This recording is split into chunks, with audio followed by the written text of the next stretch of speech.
Okay, everybody, welcome to today's cyber defense community of practice. I know we're all looking forward to our break that's going to be coming up shortly. You're probably, if you're like the rest of us, you're in the middle of grading and you got lots of stuff to do and things to probably get started on your spring semester as well. But we thank you all for being here this afternoon. Our agenda is Year's going to cover the topics that Annie had asked to be covered today. And then we have two schools that will present in the order that we have you on the slide. We asked the schools to really try to stay within, 10, 15 minutes of time because we think that the really important discussions and more in-depth discussions are really happening in the breakout rooms, and that you can get very specific in those rooms. After the presentations, then Gretchen will come on and talk about the January session and the schools that are scheduled or not scheduled at that time. Year controls all the breakout groups and sets them up, and does all the recordings and takes care of all of that for us. And so he will put us in the breakout groups after that. So that's it for our introduction. And Year, you want to give us the update from the PMO, please? Yes, so Annie Baker is unable to attend, but she asked me to update everyone that there was an email sent back on November 22nd from her. And I just posted a note to everyone in the chat. It says action annual report open for input. All of you should have received it. And please make a note that this annual report is done through the survey, that the link is within that email. It is not done through the tool. So make a note of that, like last year. Also, if you have any questions related to the annual report, please direct that to the CAE PMO email, which I just posted in the chat area as well. So anything related to the annual report, please do that. If you're missing that email, if you have not received it, please do some search or contact your point of contact within your institution, because both the point of contact and the alternate point of contact should have received that email. And if you still cannot find that email, please send a note to caepmo@nsa.gov and request that information. Back to you. One of the things here that I think I understood about it, and I've looked at it, but I haven't done anything on the report yet for this year. But what I understood them to say is when you're in the survey tool, I think it's Qualtrics, when you're in it, you have to pull your final report down at that time. It's not going to be available to you post the time that you can get your report. And I know that's very different than last year or the prior years. So we all need to make sure we get a copy of what we've submitted. Correct. And also that email on the November 22nd came with 2 attachments with instructions and additional explanations on all the information that all of us will need to collect prior to even going to that link. So there is a lot of information that you need to collect ahead of time from different areas of the university about registration and graduations and things like that. So please review the attachments as well and make sure that you are preparing the information and submitting it before the January 30th, I think, is the deadline. And again, any questions regarding that, please direct them to the CAE PMO.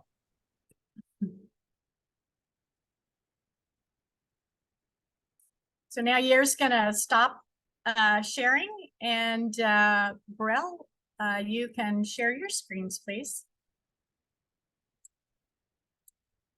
Muted. After 4 years, I think I will learn how to use this thing. Voice muted for some reason. Let me see if I can share this. And can you see this? Yes, we're starting. I'm going to go to the presentation mode and see if it works. Mhm. How about now? Now we see it in presentation mode. Yes. Okay, good. Good. Wonderful. Let's see if I can move this here. Because I'm seeing everybody on there. Okay, we are a research institution, and it's been really a rewarding couple of years finishing a research project on the power grid. And this thing is not moving. There we go. I'm the director of the center at PSU, and it is in its third year. So we are relatively new, focused on research, and we have done several projects. The largest is on the power grid, looking at the gaps in the distribution of power, as well as workforce shortcomings, and what we identified are truly scary for the Pacific Northwest. And we're hoping that this will give us a heads up and a leg up, if you will, in getting an NSF Innovative Engine Phase 2. We got the Phase 1 grant from NSF for 2 years to set up a academic, private, and public partnership for the future smart grid in the Pacific Northwest. And if we get the second phase, it will not be submitted until next year. And we're in the process of setting up the interested parties and hiring a director for that project. We get it, it will be a 10-year grant to set up a off-campus mini research technology park, if you will, where innovation and research development will take place. So the initial grant from CAE was very helpful in giving us a heads up and an advantage in getting that Phase 1. This is what we do in various colleges at PSU. We have, as you see, many programs relating to cybersecurity and cyber defense. We don't have a degree, an undergraduate degree. We're working on it. There are 3 degrees in process, which I will share with you in a second. But you can see we are in community engagement. We work with NGOs, public agencies, school districts, local governments, regional governments, special districts, tribes. We have many partnerships with industry and federal and state agencies. We do research in technology. Cloud research is big at PSU. And we also have a lead nationally in technology roadmap. School of Business deals with a lot of blockchain research and applied data science, public policy, national security, resilience, and challenges in social engineering, research in the Hatfield School of Government, and energy policy as well in our 2 research centers in the Hatfield School.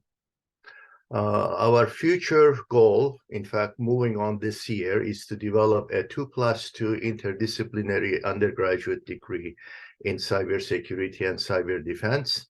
That is with the regional CAE community colleges.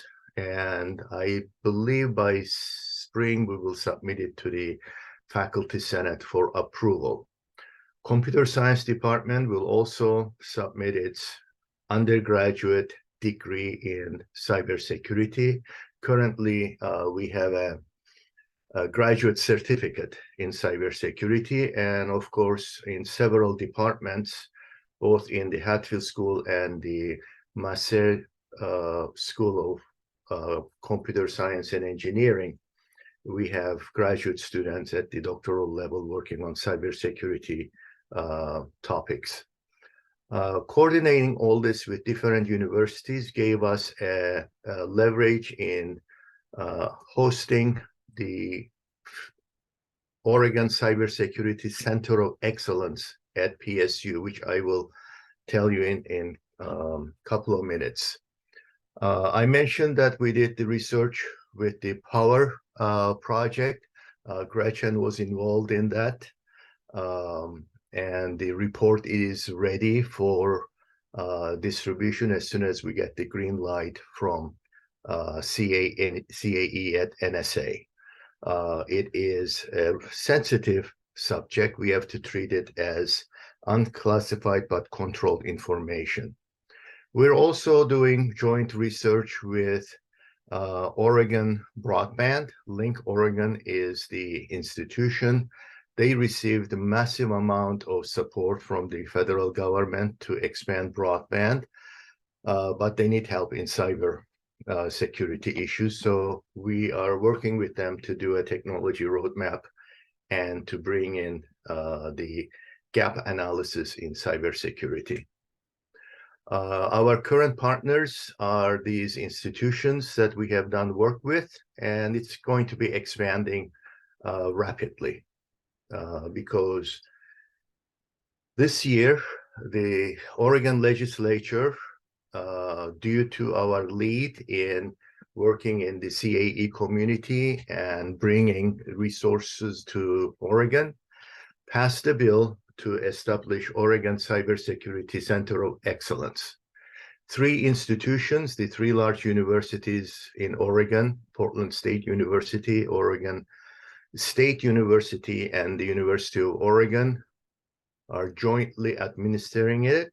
It's the Operation Center is at PSU. I am appointed as its director, and we have associate directors at OSU and U of O. We complement each other in our specific expertise. We also have at Oregon State a teaching SOC, which serves like a residency training for students in cybersecurity, and that is going to be expanding. The legislature gave direct funding for that, for expansion in the next year and a half. And University of Oregon launched an undergraduate degree in cybersecurity and a certificate program. The goal of the House bill that's signed into law by Governor Kotek envisions expanding the center to other institutions in partnership to serve public agencies, local governments, tribes, special districts, and so forth in Oregon. And that's because we are way behind in our readiness. I don't know if you heard that there have been 2 large successful hackings in Oregon. For our benefit, it happened just when the legislature was debating establishing the center. One was the Oregon DMV, where 3.5 million individuals' database were stolen. And the next one was the Oregon Health System. And of course, we also know there is tremendous amount of job vacancies in Oregon, just like everywhere else. This is the bill that set it up. It will be continuous funding, and it will be serving not just as a coordinating board for our cybersecurity programs across the universities, but also doing research to find out where the gaps are and where the needs are and what do we do with workforce shortages. It is a massive undertaking, and we already started research with other universities to look at the urban-rural link and the challenges there in Oregon.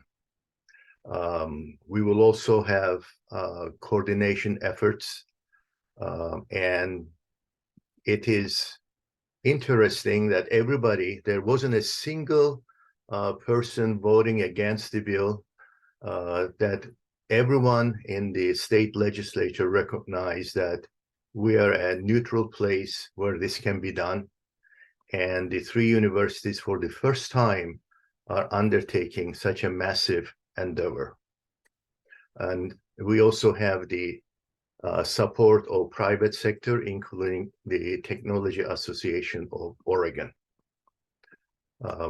Our purpose is to provide awareness, education, and training, K-12 through universities, both through academic programs and also through our non-credit certificate programs. For example, at Portland State right now, we are in our third year of federally funded non-credit certificate in cybersecurity resilience for local governments.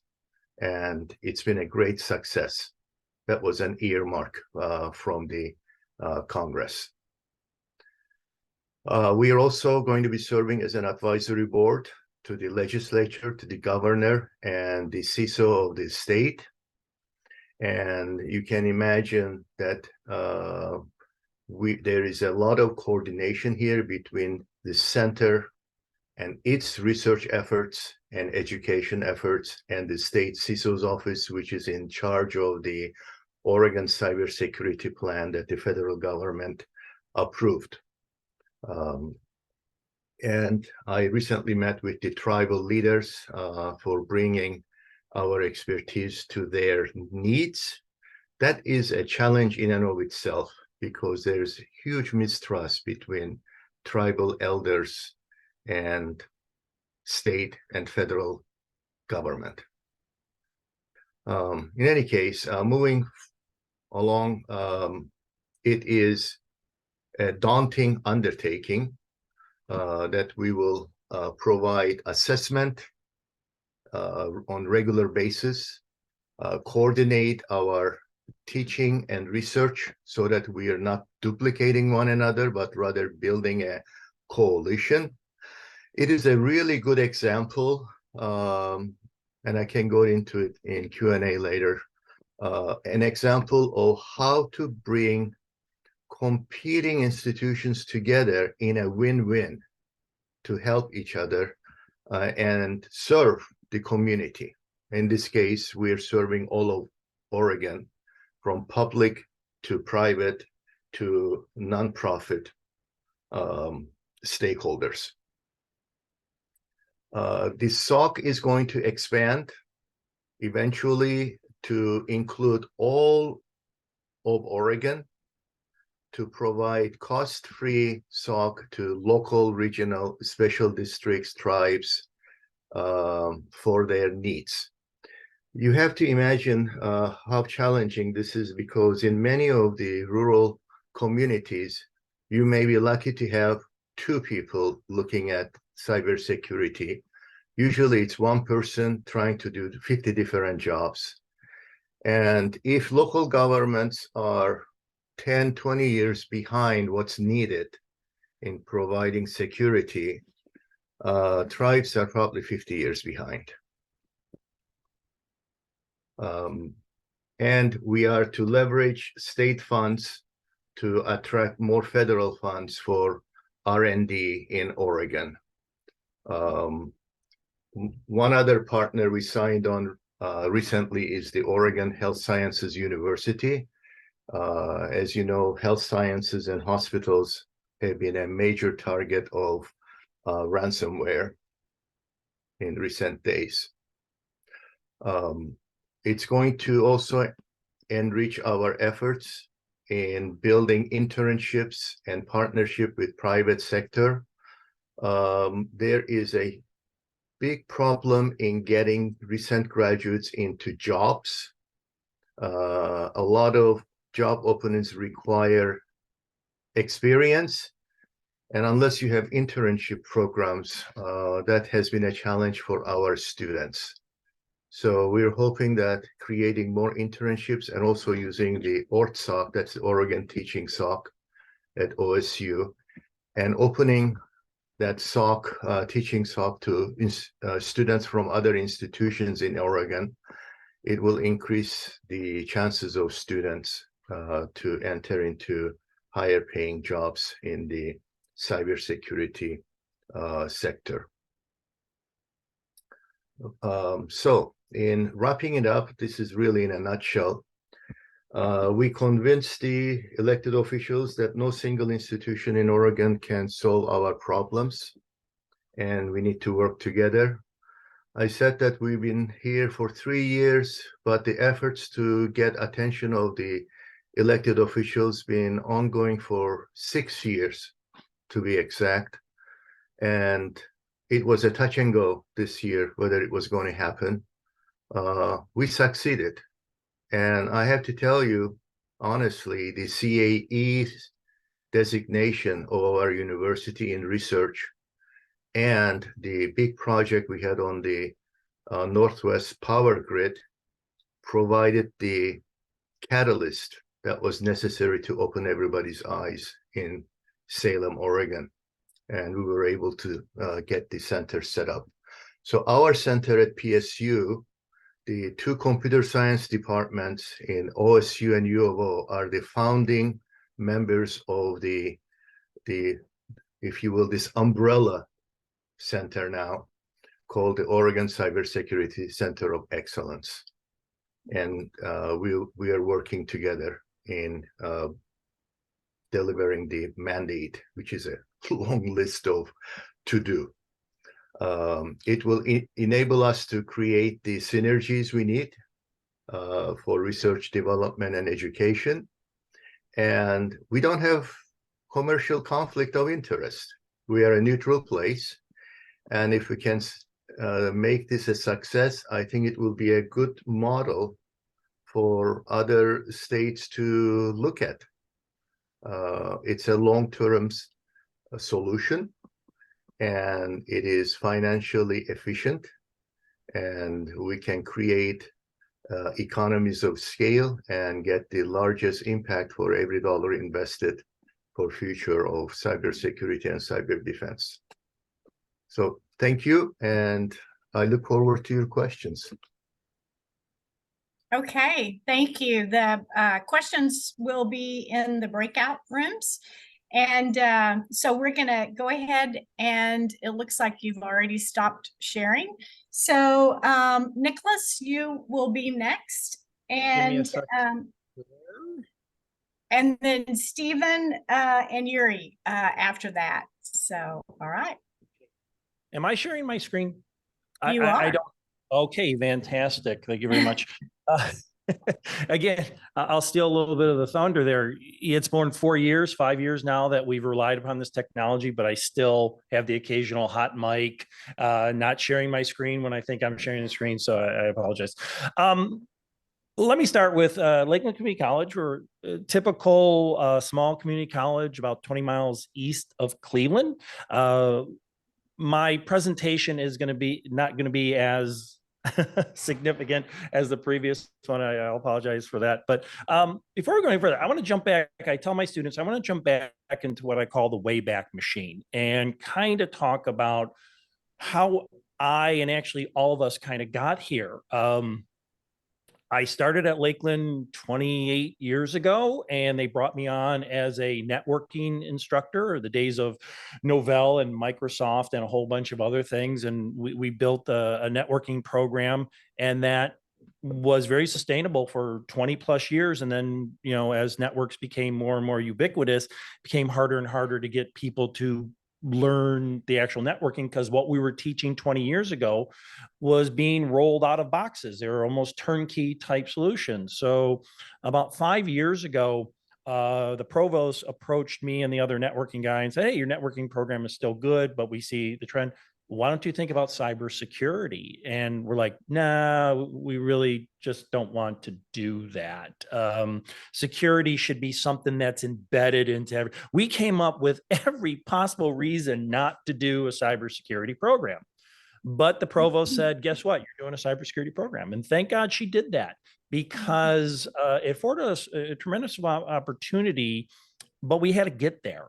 And one of the ways that we got there was my partner and I, we began traveling all over Ohio. We began to look at other community colleges, cybersecurity program, and we discovered something that, and this is not being critical to our colleagues and stuff like that, but we discovered that a lot of cybersecurity programs, they basically took their networking programs and enhance them and change them and improve them. Again, this is at the 2-year community college level. This is at the workforce development level. And we're like, maybe we can do something different. Maybe we can do something. And we partnered internally with our one of our colleagues in the Cisco. So we had our networking, which was the operating system side, you know, your Novell's, your Microsoft's, your Linux's. On the other side of the campus, we had the Cisco people.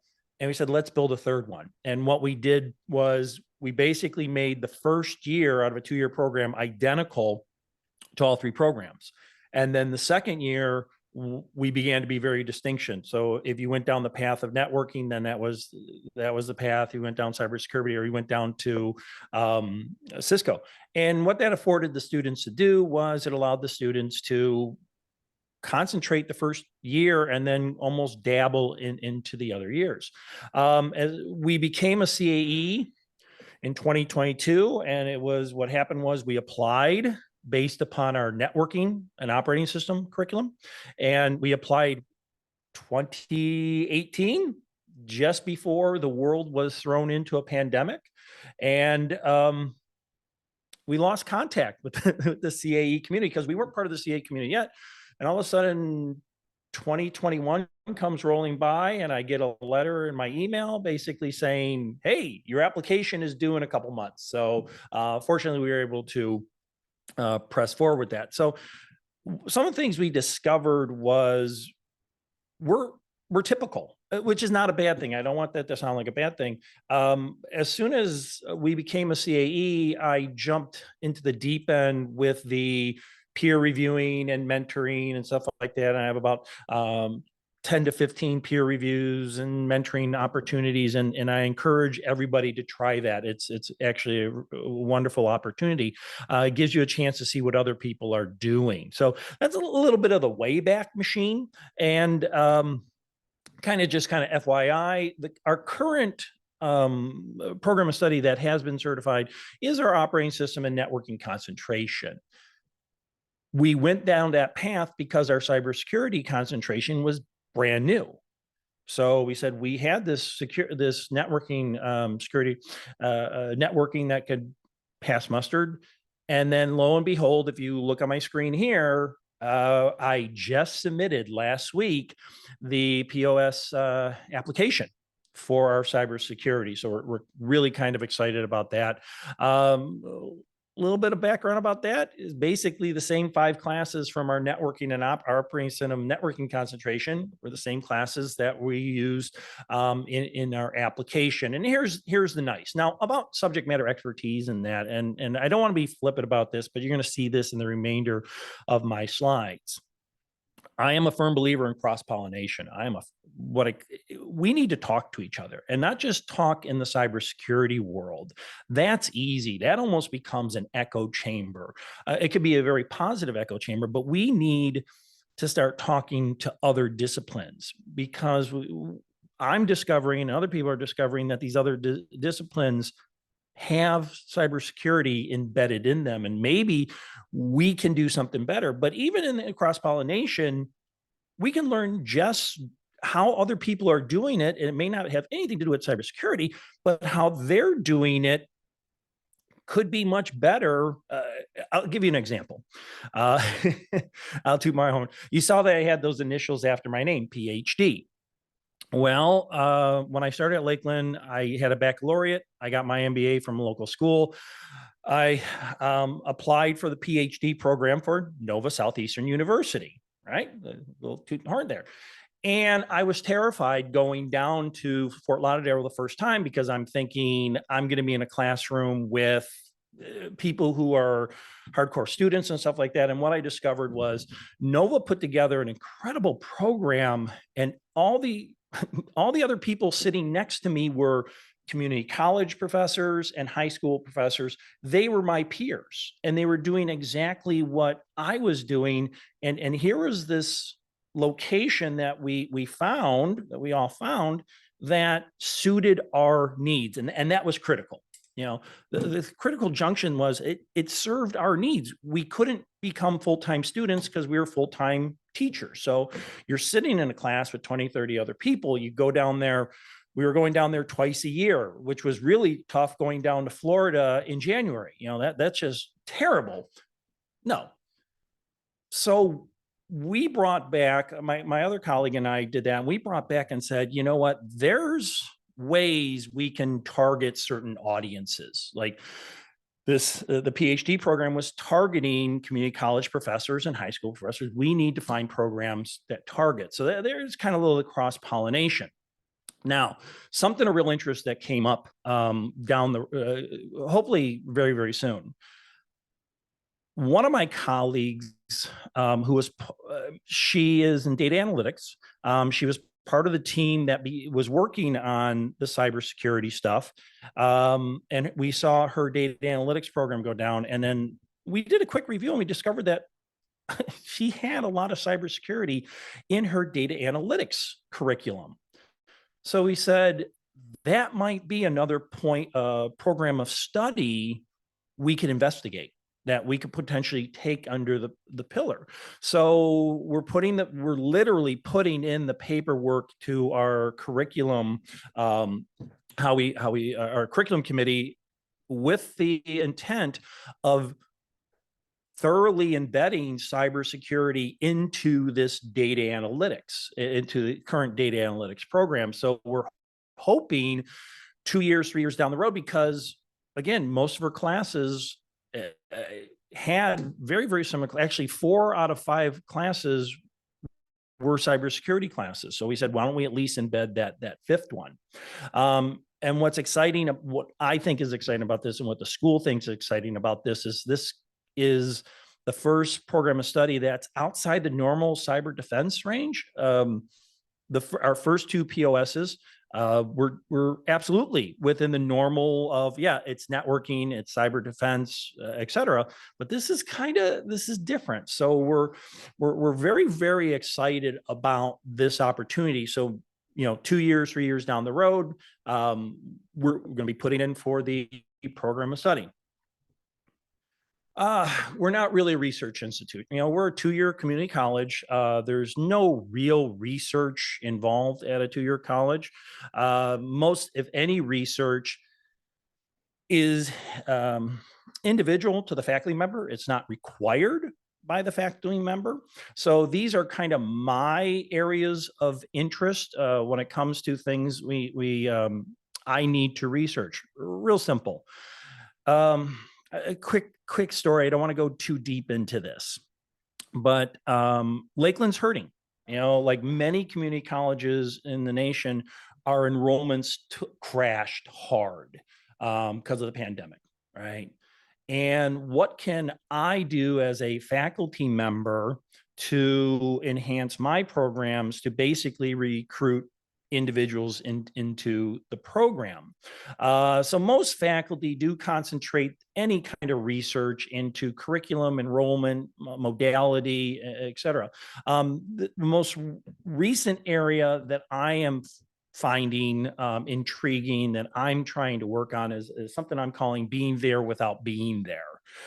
This whole thing that we're doing immediately right now with these WebEx and Skypes and stuff like that. How can and what are the things that I can do that will make the student feel like they're physically in campus with an instructor without having to physically be on campus? So I've done a lot of research, a lot of development on with video production, podcasts, and things like that. The very last line, sometimes I really enjoy, obviously I really enjoy being a professor, and I like to pull things in different directions, but basically, what can I learn, or what can we all learn from this thing called an AeroPress? So if you look at the screen, if you're not familiar with it, it is a single cup of coffee brewer. And what happened was, here's some cross-pollination. I had a Keurig machine in my office. It made terrible coffee. I would complain about it. And one of my colleagues said, you need to buy an AeroPress. So I did some research and I discovered, this is bizarre. There is this tremendous subculture about coffee and coffee production. And then there's a subculture of this thing called an AeroPress. Literally millions of people compete in brewing coffee with the AeroPress. And I said, it's just a single cup of coffee brewer. How did they build this incredible subculture on a little coffee brewer? It's amazing. If you ever want to go down that rabbit hole, just go to YouTube and look up AeroPress and you'll go down this rabbit hole. But it struck a nerve with me. And I said, how do I, at Lakeland, with the facilities that I have, how can I build a subculture? How can I build a subculture with the cybersecurity? How can I build a brand? So if you're Northeast Ohio, you think cybersecurity, you're thinking Lakeland. We're not. Hey, Nicholas, we have just a few more minutes for your Okay. I'm sorry. You know what? Then it's gonna be real simple here. There's a lot of dynamics involved with grants, and right now we haven't gotten really involved with the cybersecurity grants. Long story why it was beyond my control, but we don't have it. We've begun to partner with some schools, opening some dialogues associated with those schools, right? So. And I'm going to end with this one. If you're not familiar with this, this is Calvin Hobbs, Bill Watterson. He actually grew up about 20 miles south of Cleveland in a town called Chagrin Falls. And this was his last trip. And this is how I kind of view the direction that I'm trying to take Lakeland and cybersecurity program. In his last trip, he left it blank because we just don't know. If he would have said we're looking at cybersecurity and data analytics, I'd say that's being silly. We just don't know. Right. So I'm going to leave it at this and just basically say, I don't know, but I'm willing to talk to anybody about anything that improves our offering. So I'll cut it short. Thank you. You bet. Hey, thank you. And, I'd say you're not alone in just not knowing, how to advance. And I think that's the value of these discussions, is that you can go into the breakout rooms, you can talk to people that have piqued your interest on a particular subject, and you can learn from other schools. And I think we've all experienced that and feel very strongly about these communications that we have at least once a month on this particular team. So Stephen, if you would like to go ahead and share your slides, we will move on to the competency corner piece. All right, can everyone hear me and share my screen? Same as everyone else. We can hear you and see your screen, yes. Perfect. All right, so hi, I'm Stephen Casselman. I'm going to be kind of talking about the competencies and specifically the employability skills. So kind of as a background, I work for Chippewa Valley Technical College. We're about an hour east of Minneapolis in Wisconsin. We have a network specialist associate's degree that is our CACD program. It's kind of a networking and security degree, but still fall under the state's network jurisdiction. We also have, and are the only one in the state to offer a third-year degree program in cybersecurity analyst. And so it's another 18 credits of pure cybersecurity that they take after those first 2 years in networking and security.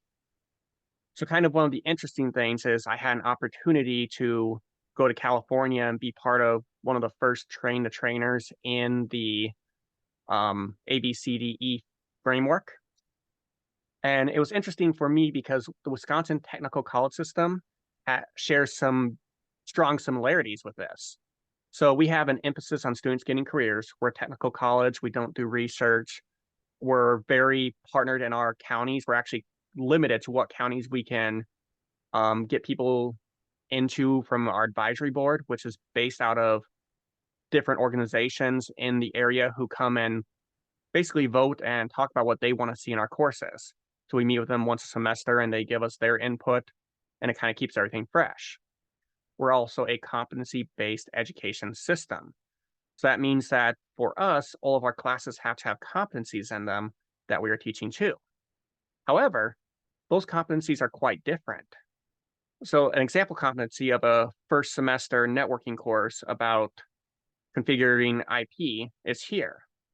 So in our program, we're kind of expected to have 2 to 5 competencies per credit.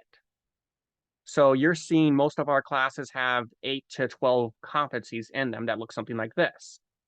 And the way these competencies work is how they're assessed, lab, final, test, kind of basic. Criteria, which is you'll know you're satisfactory in that competency or that you're competent when you can do these things. And this one's a little bit of an older competency, so it's a little light on this. Don't tell anyone in my school that. And then we have learning objectives, or how we're going to teach to that competency. So I went to this train-a-trainer event, learned about the ABCDE format, and my first thought was, let's convert them all. This should be easy, right? We're an employability college. We're already doing this. So to say, however, as I started working through this, I started to struggle. And some of the things I struggled with were relating them to the different job roles that are defined to us and how those different tasks are, which eventually I got through, but it took some work. We try to keep our competencies very open-ended, because if we change a competency, it has to go through all the instructors, the advisory board, the higher-ups in our college, and then the state every time we make a change to a competency. So it's a year-long process to change one competency with a lot of hands on it. So we try to keep the assessment and some of that stuff a little bit more broad and open. But the biggest one I ran into is employability. Now, speaking from what I said about our school, that's our primary focus, is getting these students jobs in our 11-county region. Our entire reason for existence is employability. And after going through this training and talking to everyone about the employability skills and how we demonstrate this, I looked at our labs and I looked at our competencies and realized some of them were lacking. So the solution that we first came up with was, do we rework our labs? And we are doing some of that. One of the biggest things we've talked about is many times we will introduce our labs as, here's a machine, all right, now set it up, now implement this, now do this. And that's great for teaching students the basics, but is it really teaching them what they're going to do in the field? A lot of times students get jobs, especially their first 5 years, they're not setting up servers, they're not implementing firewalls. They're looking at items that are pre-existing, hopefully well done by someone before them, and they're struggling, or they're troubleshooting, struggling through it, trying to work with that, trying to figure out why, and fix a mistake or look at a security issue and analyze it, not create it. So while it does teach them something, it's a little lacking there. The other problem we ran into is that darn documentation that everyone loves doing in IT. So we've looked at how we're implementing critical thinking into these labs to kind of give an example of, okay, how do you do this? How do you document what you've done? And how do you look at changes and just kind of the different things that you're going to be expected from your employer in the field. So the other item we looked at is we don't have to have a competency for everything. And once the official framework was released and talked about how many we're supposed to have, that really kind of helped us narrow our perspective. So we're now adopting a 1 to 2 competency per credit with a broad overview. So if we look at a course like server administration, what is the overall goal and how does that relate to a specific job role? What are the goals of that student that when they're done with that course, yes, they have these 10 competencies, but do employers really care about those 10? Do the students? Versus if we have 2 to 4, where they're a little bit different from each other, but they're all things they should have learned. We also talk to our students about the STAR methodology on how do we get the students to take these competencies and put them on their resume. And then when they're sent an interview, how do they talk about those in the interview, what they learned and how they can apply it in the field? And how does it set them apart from the students they graduated with? Because we're such a small region, many of our students who work together for 2-3 years all of a sudden become competitors for the same job role. So they now have to differentiate themselves, or one may have been better at firewalls and another may have been better at incident response, they can use that STAR methodology to really focus on their areas of interest and areas that they've succeeded in and talk about that. So I just kind of wanted to share, kind of being one of the early adopters, I guess, for the ABCDE format, some of the struggles we faced and how we overcame them, and how we found weaknesses in our own institution thanks to this framework, and are now addressing that. Again, I'm Stephen Casselman. Thank you. Stephen, thank you very much. I know there's probably others that feel like I do. I need to know a whole lot more and need to learn some other things from you and what you've been through in order to make all of my classes much better. So thank you very much for that. We have added Jiri, who is the Director of Education Pathway National Center, to the agenda today. And Jiri, if you could just share your screen and take just a few minutes, please. And then we will all go into our, then we'll have Gretchen speak, and then we'll go into our breakout groups. Sure, thank you. Can you guys see my screen, I hope? We can, thank you. Thank you so much. So thank you for the introduction. I'm Jirik. I'm the director of the EPNC, which stands for Educational Pathway National Center.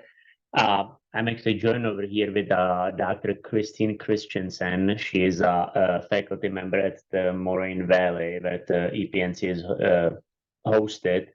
And she is the co-PI on the grant for the EPNC. What is actually the EPNC? Well, we are one of the CAE national centers. Our primary mission is to be the national resource and coordinator for educational pathways between the K-12, the really higher academia and beyond. So, I like to say that we are from the cradle to the grave place to go, right? We try to actually both widen the pipeline of the K-12 students and then kind of show them the various pathways that they can take into the very productive cybersecurity careers. We would like to manage the initiatives for transition of the high school students to the post-secondary educations and beyond. Of course, we work closely with the other national centers, especially with the CPNC, and we just talked about competencies, of course. So the workforce is kind of the next step, right? So we have to show the students what the possible career choices can be, right? We kind of have to move past that whole image of someone with the hoodie sitting in a basement trying to hack NSA or whatever three-letter agency over there, and try to show technically non-traditional students that there is actually a viable career for them in a cybersecurity. We work closely with the University of Alabama in Huntsville, Jesse Harrison and his team down there, and they of course developed the RING initiatives, which is the K-12 cybersecurity curriculum for K-12s, and we work closely with them to actually provide it for the K-12 community around the nation. And then we also look on the other piece, so everybody talks about, hey, we need more students, we need to increase the pipeline, but who will actually teach those students, right? So once they actually enter, into the cybersecurity academic fields or careers, do we actually have the capacity, right, to effectively deliver the content and teach them at the higher level academic institutions? So we actually have a couple of different grants and workshops when we support the professional development for the faculty and at the both K-12 and higher educational institutions. The grant goals for the EPNC, you can see them over there. We, of course, once again, we kind of want to establish, right, and nurture the national distribution network for the RING curriculum. So we work with a few different entities around the nation. We have the team in Huntsville that actually developed the content for us. We have some content developers on staff that actually develop hands-on labs, so the students can actually have those experiences. and gain some of the competency that we just talked about and we just heard about. And on the other end, then once again, we kind of work with higher educational institutions to establish the pathways so the K-12 experience actually counts for a college credit, if you will, as they move through their academic experience. The whole objective, of course, is to create the pathways. The CAE community, of course, it's about 15 years old now, very well established, right? Over 420 institutions. The K-12s, completely different ball game. K-12s are, of course, a state issue, so every state is a little different. Some states, they have a wonderful pathways already established. They have a dual credit AP classes.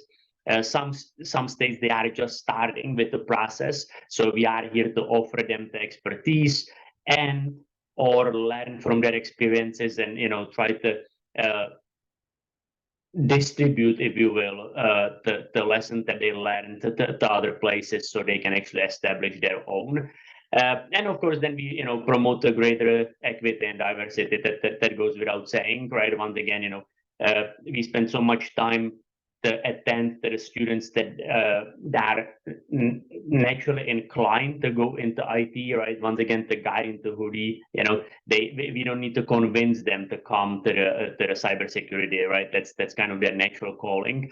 We really want to spread it around and show someone who likes English, right, and wants to be a writer. We kind of need to show them that, hey, you can do a GRC and you can write a policies and procedures all day long, and even if technology is not really your forte, so to speak, you can still have a wonderful career in cybersecurity. So, the whole system needs to be a balance over there.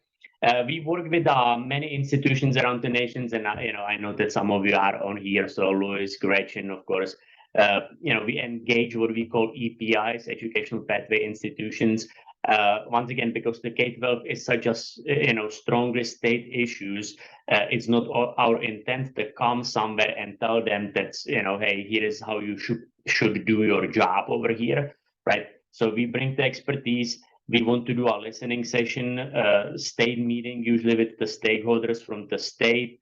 We will bring the federal partners and of course the CAE to the tables, and then the K-12s, and we are seeking the feedback so we can offer all the resources that we have, of course, and then we are seeking the feedback so we can alleviate some of the barriers that the particular K-12s are facing over there. We also work on the ring infrastructure. So one of the big problems, of course, with cybersecurity is if you want to give our students the hands-on experience, it has to be air gap, right? So you start talking with the K-12 institutions about having a hands-on labs and letting the students to use something like a Kali Linux, and they automatically tune out. So we actually provide a virtual environment for them. We have a once again national network that actually we can leverage. That it's at zero cost for them now, because we actually can provide the resources via the EPNC grant. And then just increase the capacity. So I think we started with like 120 students in 2022. This year it's been about 400, I think, and so the numbers are going up. The whole objective, of course, is to once again widen the pipeline, right? We all talk about that we need more cyber ready workforce, and right now if you are in cybersecurity, of course, know that it's kind of a Peter robbing the Paul situation, right? The companies are just kind of taking employees from one company to the other. So we once again want to increase the pool of applicants by bringing those underrepresented, underserved students. And I will turn it over to. Yeah, we're pretty much out of time for the presentations. Okay. We did. Year is making a breakout group for you, so you'll have some additional time in that for those that come in to the breakout rooms. So you'll have some additional questions. I'm sorry to rush it through it.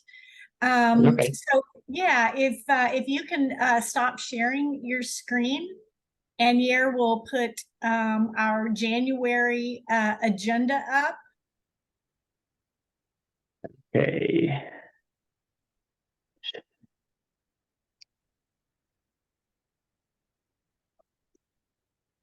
Yeah, Mhm. we're still seeing yours. Okay, I don't, sorry. I have like a 15 screens over here, so let me just go in and close everything. Okay, yeah, you should be able to. Okay, Yeah. you got. Okay, now we have yours up. Thank you, Gretchen. Sorry. Yes, thank you, everyone. I just wanted to let you guys know that for January, we have 2 open slots for presentations. Schools have been moving around as I'm rejiggering the spreadsheet. And so please let me know if you are able to move up. We do have everyone scheduled through the end of the year. So if you don't want to wait till November or December, you can always let me know and I can slot you in. I did put my email, gbliss@uccs.edu in the chat, as well as you can let Yair or Sandra know if you would like to be added to that. So we're very excited to have Deep Ramananya. I'm sorry, I did mispronounce that. From Xavier has confirmed. So Deep will be leading us off, and hopefully we'll have 2 other schools that we'll be able to schedule in for January. So just please do let me know if you're interested in that. And we are reaching out to all of the CAE schools that are registered. So if initially maybe you said, I don't think I'm ready to present, that was 2 years ago. So we're going to reach back out to you and see if you want to join us and present on your school. So back over to you, Sandra and Yair. Okay, thank you, Yair. You're gonna talk to us about the breakout rooms, please. Yeah, so I'm gonna be closing the recording shortly, and before that, I want to wish everyone a wonderful holiday season. We're gonna be meeting back in January 11th, as Sandra, as Gretchen noted, and I'll activate the 4 breakout rooms in a minute. Please go ahead and move yourself into the breakout room. If you're the presenter of one of the 4 breakout rooms, please join your own room. We are allocating about 30 minutes for you. If you end up earlier and no one has any more questions, you're free to leave. Otherwise, please try to cap it at 30 minutes once we activate that. So again, happy holidays, everyone, and stay safe. Hold on. Thank you.